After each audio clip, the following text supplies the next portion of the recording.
The artifact didn't whisper. It screamed in a language of dead stars. It surfaced in the derelict husk of a ship drifting through the Cressida expanse, its obsidian shell veined with bioluminescent fractures that pulsed like a living heart. Salvager crews called it the Mourner's Eye, a relic pried from the carcass of a civilization erased by time. But the scavenger who found it, a grizzled drifter named Joran, swore it hummed when he touched it. Not a sound, but a vibration in the marrow, a cold itch behind the eyes. By dawn, he'd carved coordinates into his own forearm with a plasma scalpel and airlocked himself, grinning as the void froze his blood to lace. The Syndicate intercepted his final transmission, grainy footage of the artifact suspended in 0G, its light warping the air like heat haze. A voice, not Joran's, beneath the static. "We are the last song. We will be sung again."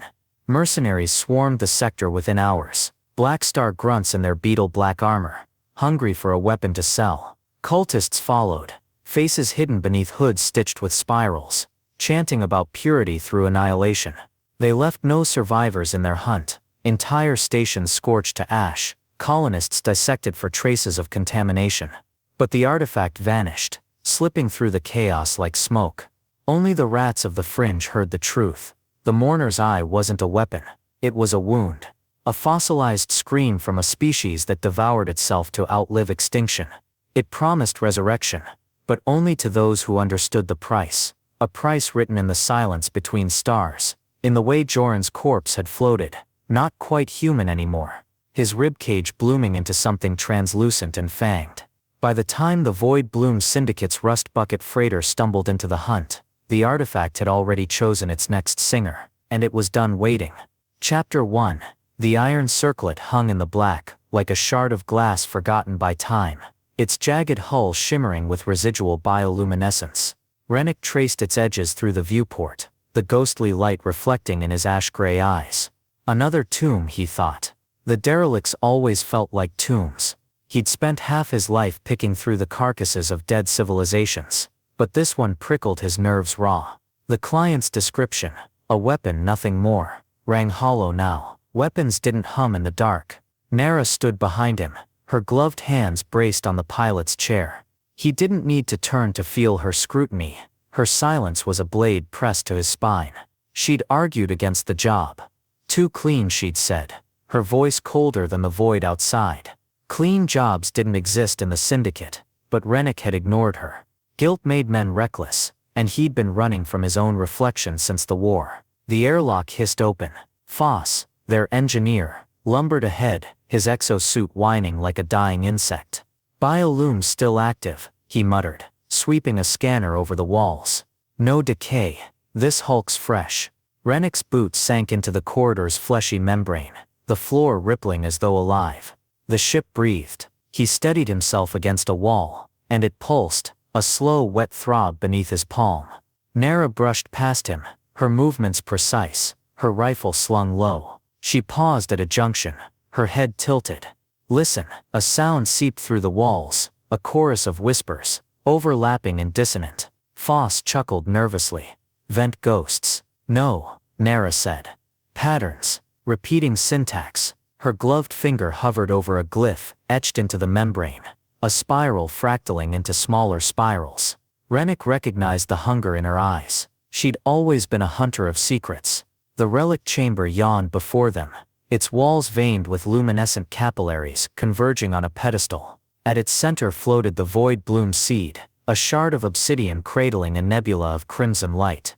Rennick's throat tightened. He'd seen beauty like this before, on Cressida, moments before the orbital strikes turned the sky to fire. Beauty was a prelude to ruin. Nara's hand closed around his wrist. "Wait." She knelt, her rifle's barrel nudging a skeletal figure slumped against the pedestal. Human, or nearly. Its skull had split into fibrous tendrils, fused with the floor. "The last thief," she said. Her voice didn't waver, but her grip on the rifle did. Foss whistled. "Client said nothing about company." The client lied. Rennick stepped forward. The seed's light deepened, staining his skin the color of old blood. He reached for it. The whispers erupted into screams. The escape they named the relic's cry, the siren's breath, A psychic shriek that left Tessa, their pilot, vomiting in the cockpit and Dr. Cade fumbling sedatives in the medbay. Foss dragged Rennick back to the Star Mina, as the derelict shuddered, its membranes contracting like a gutted beast. Nara covered their retreat, her rifle spitting plasma at shadows that moved wrong. Too many limbs, too many eyes. Rennick slumped in the co-pilot's chair, the seed burning against his chest through its containment pouch. Tessa cursed as the Mina tore free of the derelict's gravity, her tattoos glowing faintly under stress. "We've got tails," she snapped. Scans lit up 3 Black Star skiffs, angular and pitiless, already closing. Nara strode onto the bridge, her armor streaked with ichor. She didn't look at him. "They knew we'd be here, or they followed the same scream we did," Rennick said. He watched her reflection in the viewport, the tightness around her eyes, the way her thumb rubbed the scar on her jaw. She'd gotten that scar saving his life on Vaethra, though she'd never admit it. The Mina jolted. Alarms wailed. Foss' voice crackled over the comms. "Shields at 40%. They're hurting us, Cap." Rennick's hand hovered over the nav console. He could plot a jump, but the Black Stars would slice their wake, unless, Tessa, the Kaltra belt, the debris field. Her laugh was sharp. "You'll get us shredded. Or them first." Nara's hand closed over his. Her gloves were still warm from the fight. "Do it."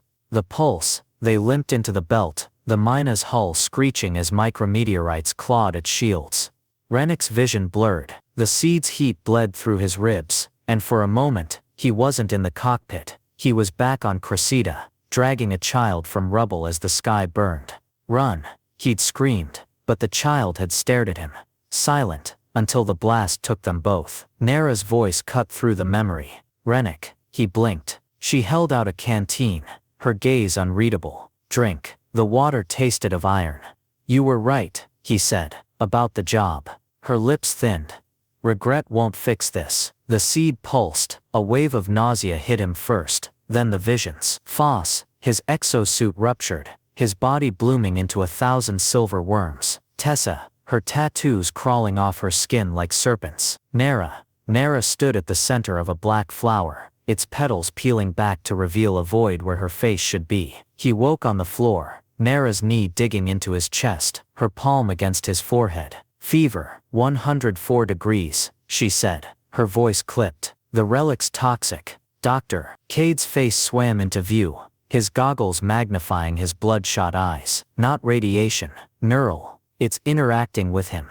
Nara's hand lingered on Rennick's cheek. Her touch was colder than he'd imagined. "Why him?" asked the sea. The wound. They didn't notice Foss's silence until the bleeding started. Rennick found him in the engine bay, slumped against a coolant pipe, his exosuit's chest plate cracked. The air reeked of burnt meat. Foss grinned, blood smeared across his teeth. "Took you long enough, Cap." The wound was wrong.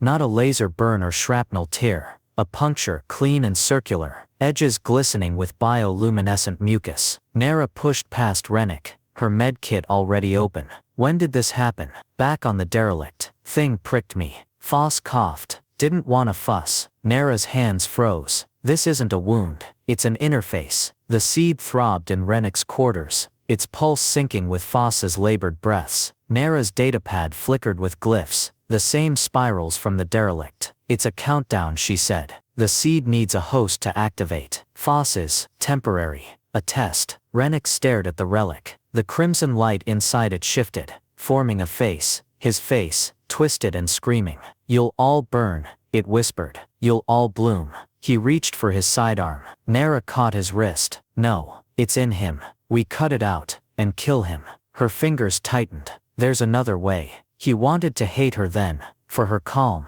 for the way she always saw the trap before he did. But her eyes betrayed her, a flicker of fear, sharp and human. Foss groaned, his skin leaching gray. "How?"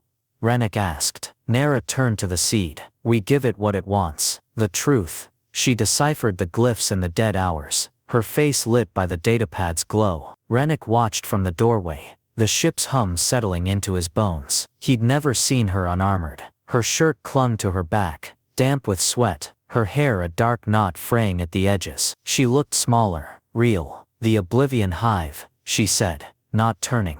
"A collective consciousness. They stored themselves in the seed before their extinction. It's not a weapon, it's an arc. He stepped into the room. The seed's light painted her in bruises. How's it work? It consumes. Her voice frayed. To resurrect the hive, it needs to drain organic matter. A planet, a host, but it requires a conduit. Someone genetically compatible. Rennick's gut twisted.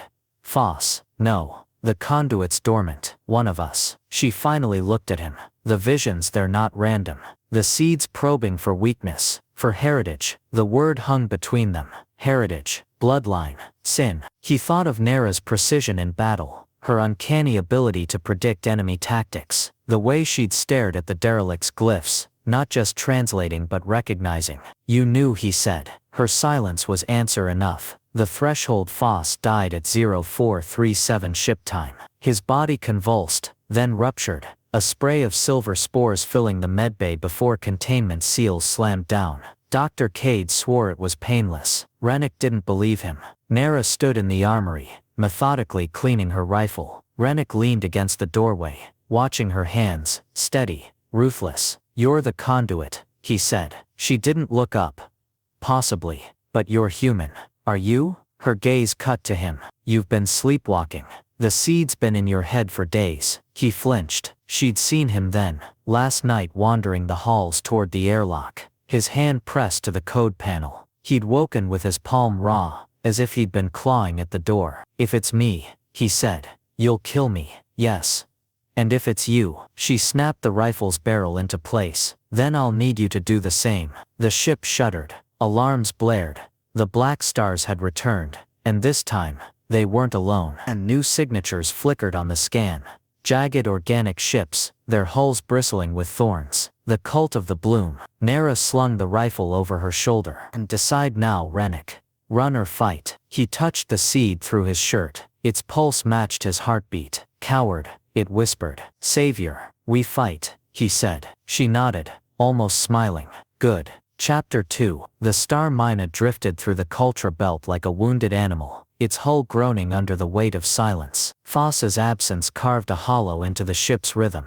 The missing clang of his wrench, the void where his gravelly laughter once filled the engine bay. Rennick lingered at the threshold, the air still thick with the metallic tang of spores. Containment seals glowed a baleful red, a tomb within a tomb. He pressed his palm to the cold alloy, half expecting a pulse, a breath, anything. But the dead stayed dead, mostly. Nera found him there at 0300 hours. Her shadow slicing through the dim emergency lights. She didn't speak. She didn't need to. Her presence was a mirror, reflecting back the things he couldn't name. The guilt, the dread, the unspoken question. Who's next? He followed her to the bridge, where the viewport framed a nebula of debris. The cult's thorn ships had vanished hours ago, but their absence was a blade poised at the spine. Tessa hunched over the nav console, her tattoos flickering like dying stars. They're jamming long-range scans, she said, not turning.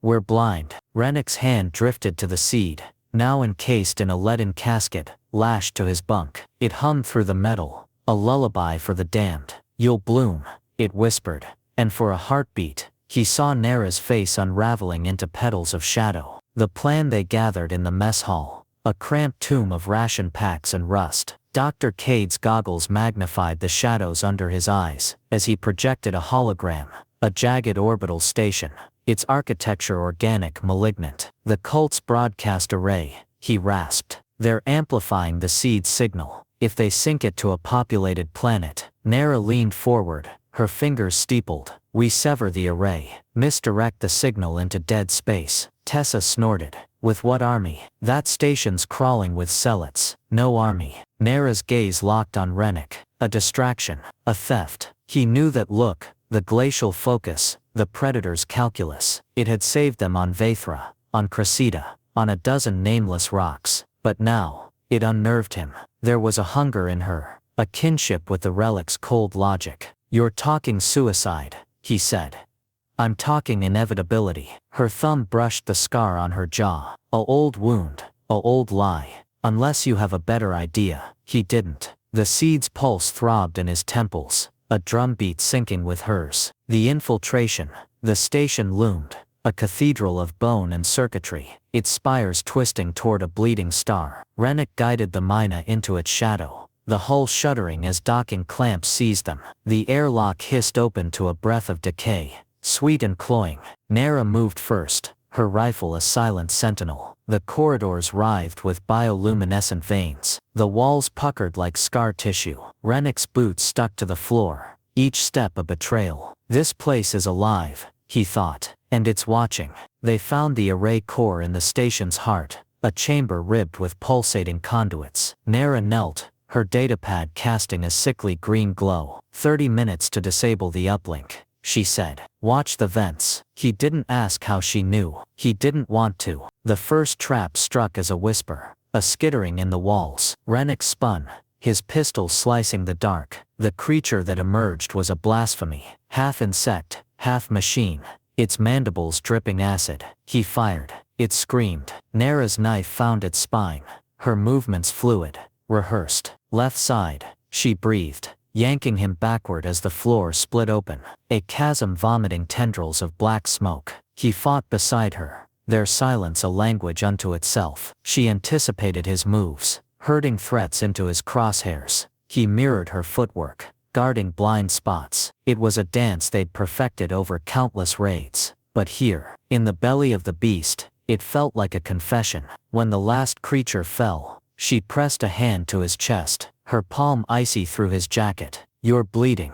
A gash on his ribs, shallow but burning. Her touch lingered, a question, an apology. Later he said, the sacrifice. The core's console was a nest of biotech, its interface a maze of spirals. Nara's fingers danced across glyphs she shouldn't recognize. Rennick watched her, the seeds hum swelling in his skull. She's one of them, it hissed. She's the key. Alarms blared. The cult had found them. Go, Nara ordered, her voice steel. I need 5 minutes. He didn't move. The console's light carved her into something spectral, a wraith already halfway to oblivion. Rennick. Now. He fled, her name a curse on his lips. The mina shuddered as Tessa fired the engines, the station crumbling behind them. Nara's signal blinked on the comms, a steady stubborn pulse, then static. Rennick's fist slammed the console. Turn back. Dr. Cade gripped his shoulder. She knew the price. Like hell she did.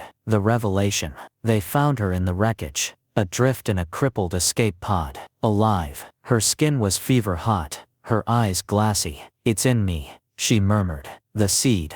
It knows me. Rennick carried her to the medbay, her breath hitching against his neck. Dr. Cade scanned her, the diagnostics painting the room in panic red. Neural integration, he whispered. She's merging. The cult's leader Malakar appeared on the view screen, a face of melted wax and fervor. Behold the avatar, he crooned. The hive's vessel. She will bloom, and we will be cleansed. Nara's hand found Rennick's, her grip crushing. Kill me, before it's too late. He cradled her revolver, its weight a verdict. Her eyes begged, but her lips trembled, a crack in the armor. No, he said. The seed sang. Chapter 3. The star mina shuddered as it pierced the atmosphere of Kalon 6, its thrusters screaming against the gravitational pull of the derelict AI station below. The structure rose from the planet's ashen wastes, like the rib cage of a dead god, its skeletal frame choked with vines of dead circuitry. Rennick gripped the pilot's chair, his knuckles blanching. The station's silhouette mirrored the derelict where this began, where the seed first sang its poison into his bones. Full circle, he thought, or a noose. Nara lay strapped to a gurney in the medbay, her skin translucent under the sterile lights. The seed's tendrils had breached its casket, weaving through her veins like black ivy. Dr. Cade muttered prayers to gods he didn't believe in as he adjusted the neural suppressors, their electrodes digging into her temples. She's fighting it, he said, though his voice lacked conviction. Rennick didn't need a medic's lie to know the truth. He saw it in the way her eyelids fluttered. Not dreams, but war. A war against the chorus in her skull. He crouched beside her, his thumb brushing the scar on her wrist, a relic from their first mission, when she'd taken a plasma burst meant for him. Her hand twitched, cold and foreign. You're still in there, he told himself. You have to be. The comms crackled. Tessa's voice, frayed at the edges. Black stars on our tail. Cult's thornships too. 10 minutes, maybe less. Rennick straightened. The seed pulsed in time with the ship's rattling frame. A mockery of a heartbeat. Stick to the plan. Get us over the station's core. Plan. Tessa laughed. A brittle sound. You mean the suicide dive? He didn't answer. The medbay door hissed shut behind him, sealing Nara's stillness away. The core. The station's docking bay swallowed the mina whole, its cavernous maw lit by the feverish glow of bioluminescent fungi. Rennick stepped onto the gangway, the air thick with the stench of rust and rotting data drives. Foss's ghost haunted his periphery. The engineer's laughter. His last bloody grin. Should have been me, Rennick thought, but guilt was a luxury he'd buried on Cressy. Tessa and Dr. Cade flanked him, their faces gaunt under the gloom. The doctor clutched a jury-rigged EMP emitter, its wires spilling like entrails. It'll fry the station's systems. And ours, he said. We'll be long gone. Rennick lied. They descended into the station's bowels, the walls weeping oily residue. The cult had been here. Sigils daubed in blood, offerings of circuitry and bone. Rennick's boots slipped on something soft. A corpse, its chest burst open, silver spores glinting in its ribs. Foss, not Foss. The core chamber loomed ahead, its doors sealed with a fractal lock. Nara's voice echoed in his memory. Spirals within spirals. It's a heartbeat. He pressed his palm to the mechanism. The seed's tendrils beneath his skin stirred, answering the lock's call. The door split open with a wet gasp. Inside, the air hummed. The station's AI core hung suspended in a nest of cables, its surface pocked with cysts of corrupted data. Malakar awaited them, his robes fused to his flesh, his mouth a ruin of broken teeth. The avatar comes, he rasped. The bloom is nigh. Rennick raised his pistol. She's not your god, nor yours, Malakar spat. She is threshold. The shot echoed. Malakar crumpled, his blood pooling into the spiral grooves of the floor. The core shuddered, its cysts rupturing. Swarms of biomechanical mites erupted, scuttling toward the intruders. Do it, Rennick barked. Dr. Cade activated the EMP. The world went white. The choice. Rennick woke to silence. The core was dead, the mites reduced to ash. Tessa and Dr. Cade lay unconscious but breathing. The seed's voice, though the seed's voice roared. He staggered back to the mina, the station quaking around him. The medbay was a tomb of frost, the suppressors shattered. Nara stood at the viewport, her back to him, the seed's tendrils now blooming from her shoulders like wings. They're here, she said. The cult's thornships swarmed the sky, their hulls birthing drop pods. They'll take me. You know you can't stop it. He stepped closer. The tendrils lashed, slicing his cheek. He didn't flinch. You asked me to kill you. Her reflection in the glass smiled. Not Nara's smile. Something older, hungrier. You're too late.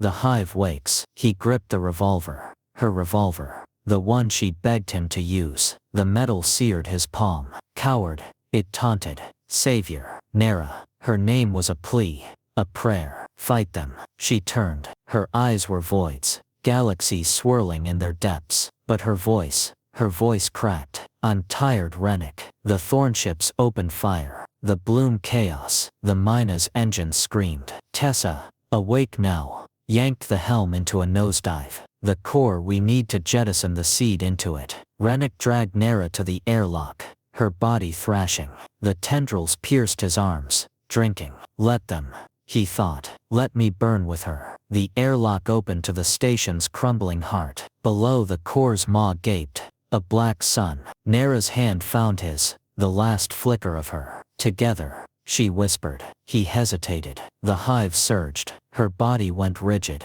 the tendrils spearing toward the core. Rennick wrapped his arms around her, their blood mingling. Not alone, he growled. They fell. The core swallowed them, its darkness alive with the hive's song. Nara's mind unraveled.